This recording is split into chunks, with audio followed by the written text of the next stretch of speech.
AS bertujuan untuk menghilangkan China dari rantai pasokan kendaraan listrik. Pemerintah AS sedang membuka jalan untuk mengecualikan China yang komunis dari rantai pasokan kendaraan listrik, (EV/AS). Menurut usulan panduan mengenai ketentuan kendaraan energi ramah lingkungan dalam Undang-Undang Pengurangan Inflasi yang dirilis pada tanggal 1 Desember oleh Departemen Keuangan AS dan Layanan Pendapatan Internal, konsumen dapat mengambil kredit pajak hingga $7.500 AS untuk membeli kendaraan energi ramah lingkungan.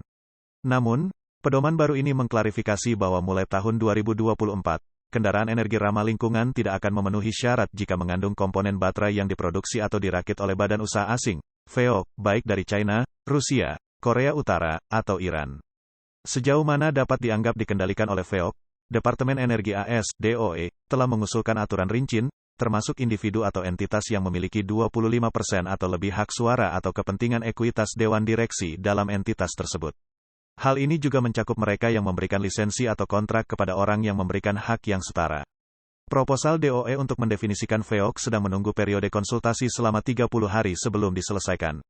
Namun, para pembuat mobil AS perlu menentukan bagaimana melanjutkan investasi atau kesepakatan mereka yang mungkin terkait dengan sejauh mana mereka dapat menggunakan suku cadang dari perusahaan China dalam rantai pasokan mereka.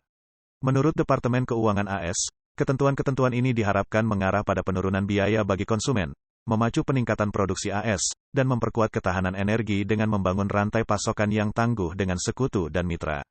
Undang-undang tersebut akan menjalani masa komentar publik selama beberapa minggu dan pada akhirnya akan berlaku efektif pada tanggal 1 Januari tahun depan.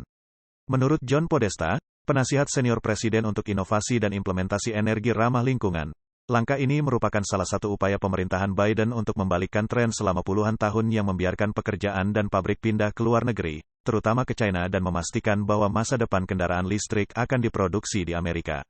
Pada tanggal 16 Agustus pemerintahan Biden menandatangani Undang-Undang Pengurangan Inflasi dengan langkah-langkah pengurangan emisi senilai $369 miliar AS untuk energi rendah karbon dan kendaraan listrik. Sejak RUU ini disahkan, sektor swasta telah mengumumkan investasi sebesar hampir $100 miliar AS pada kendaraan energi ramah lingkungan dan rantai pasokan baterai di AS.